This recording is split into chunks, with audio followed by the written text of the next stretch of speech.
Assalamualaikum warahmatullahi wabarakatuh. Perkenalkan, nama saya Siti Suaimbah, mahasiswi STS Sukabumi semester 4B. Nah, kali ini saya akan menyajikan bagaimana cara membuka dan menutup pembelajaran. Assalamualaikum, selamat pagi anak-anak. Bagaimana kabarnya hari ini? Alhamdulillah, berarti kabarnya baik ya semuanya. Oke anak-anak, sebelum kita memulai pembelajaran kali ini, Ibu mohon kepada kalian untuk merapikan dulu tempat duduk kalian. Dan coba lihat di mejanya apakah ada sampah. Kalau ada sampah, tolong dibuang dulu ya ke tempat sampah. Oke, sebelum kita memulai pembelajaran kali ini, alangkah baiknya kita berdoa dulu ya anak-anak. Oke, kepada ketua kelas, silahkan memimpin doanya ya. Nah, anak-anak, sebelum kita memasuki ke pembelajaran selanjutnya, Ibu mau absen dulu nih. Siapa yang gak hadir pada hari ini? Alhamdulillah, berarti semuanya hadir ya.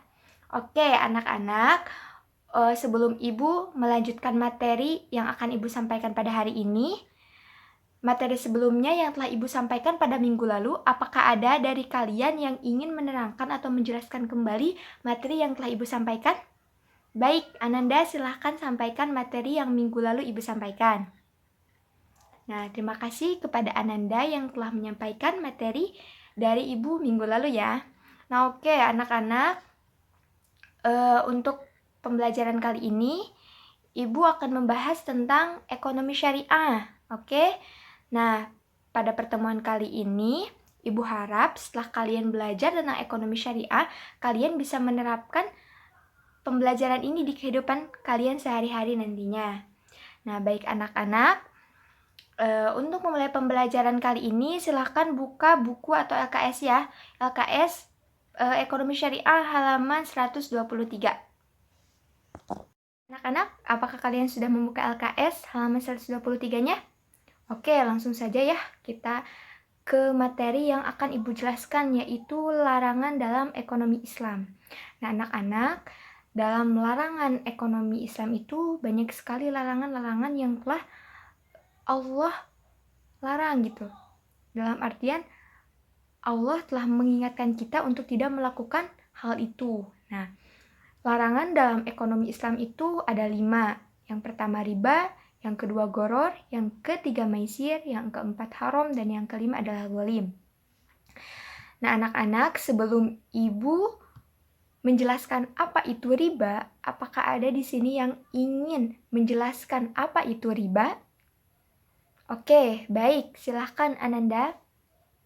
Nah, benar, riba itu secara etimologi dulu ya Ibu jelaskan. Secara etimologi, riba adalah pertumbuhan, naik atau membengkak, bertambah dan berkembang. Jadi, secara bahasa, riba itu dapat diartikan sebagai pertumbuhan dari yang misalkan dari asalnya kecil menjadi besar, atau naik dari asalnya sedikit menjadi banyak, misalkan ya, atau membengkak, bertambah dan berkembang. Nah, secara terminologi, tadi benar yang dikatakan oleh Nanda. Secara terminologi atau secara istilah, riba dapat diartikan sebagai pengambilan tambahan dari harta pokok secara batil sehingga hukumnya diharamkan. Nah, jadi pengambilan tambahan dari harta pokok tersebut itu diambilnya secara batil. Jadi Allah mengharamkan riba tersebut. Nah, oke ya. Apakah sudah dimengerti anak-anak untuk pengertian dari riba itu sendiri? Oke. Selanjutnya ke dasar hukum riba ya, atau tentang hukum pengharaman riba. Nah, dasar hukum pengharaman riba itu ada 2. Yang pertama dalam Al-Quran, yang kedua dalam hadis. Nah, dalam Al-Quran itu terdapat dalil pengharaman riba dalam surat Al-Baqarah ayat 275. Oke, siapa di sini yang mau membacakan dalil surat Al-Baqarah ayat 275? Silahkan Putri. Nah, terima kasih Putri. Nah, yuk kita baca artinya sama-sama ya. Bismillahirrahmanirrahim. Dan Allah telah menghalalkan jual beli dan mengharamkan riba. Nah, anak-anak, jadi jelas ya, dalam Al-Quran sendiri, Allah secara terang-terangan mengharamkan riba. Pada dasarnya Allah itu menghalalkan jual beli, namun Allah mengharamkan riba. Nah, selanjutnya dalam hadis. Nah, dalam hadis Rasulullah SAW juga menjelaskan tentang pengharaman riba. Nah, Ibu bacakan dulu ya hadisnya. Nah, dari Abu Hurairah radhiyallahu anha dari Nabi Shallallahu alaihi wasallam bersabda, "Jauhilah oleh kalian 7 perkara yang membinasakan." Para sahabat bertanya, "Wahai Rasulullah, apa sajakah 7 perkara tersebut?"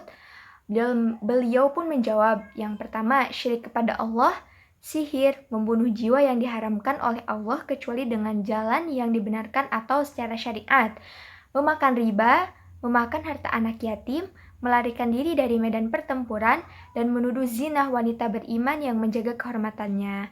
Nah, jadi anak-anak dalam hadis tersebut tadi dikatakan bahwa ada 7 perkara yang dapat membinasakan kepada kalian.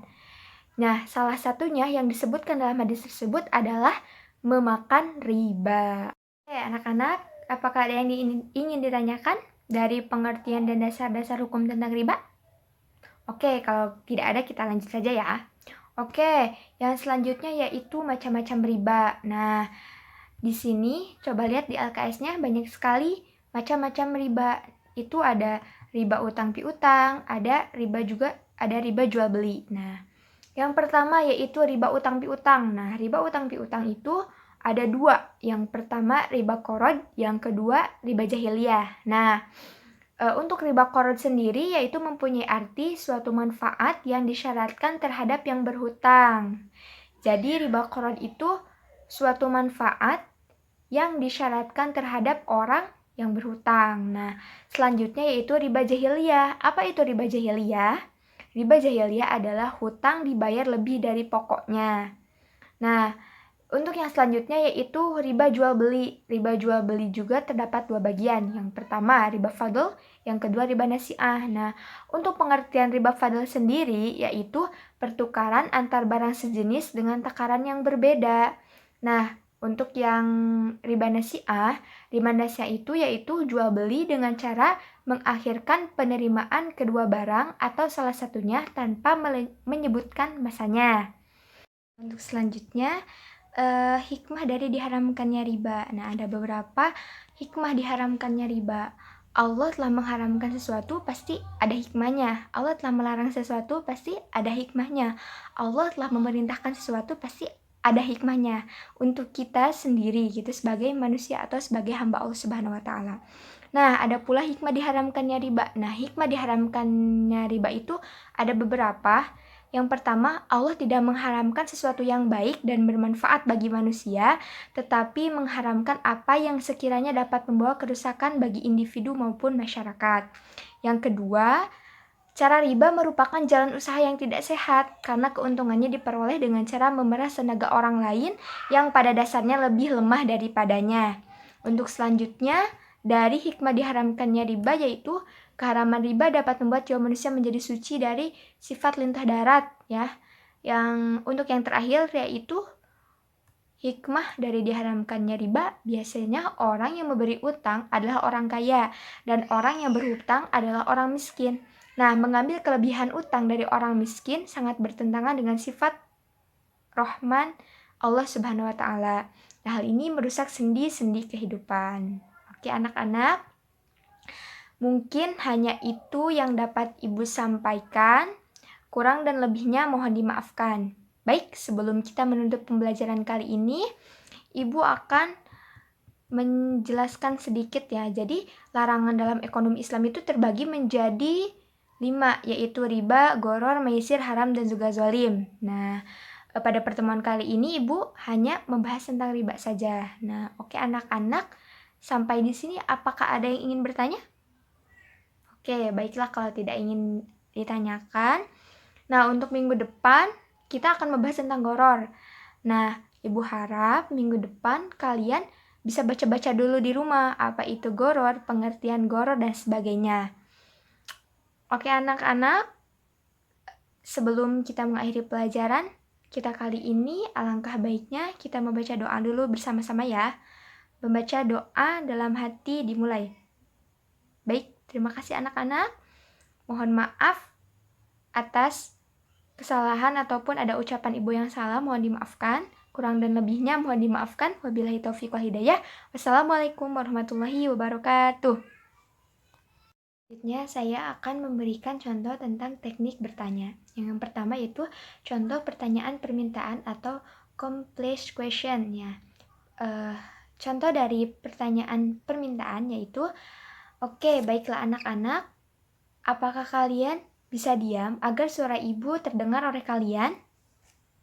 Selanjutnya yaitu pertanyaan retorika, yaitu pertanyaan yang tidak menghendaki jawaban. Jadi, pertanyaan tersebut dijawab kembali oleh guru. Contohnya seperti, kenapa riba itu diharamkan? Karena riba itu sudah jelas keharamannya dalam Al-Quran dan juga Al-Hadis. Nah, yaitu teknik mengarahkan. Nah, contohnya yaitu, apakah kamu tahu arti dari iman? Nah, benar, iman itu percaya. Nah, apakah kamu tahu pengertian iman menurut istilah?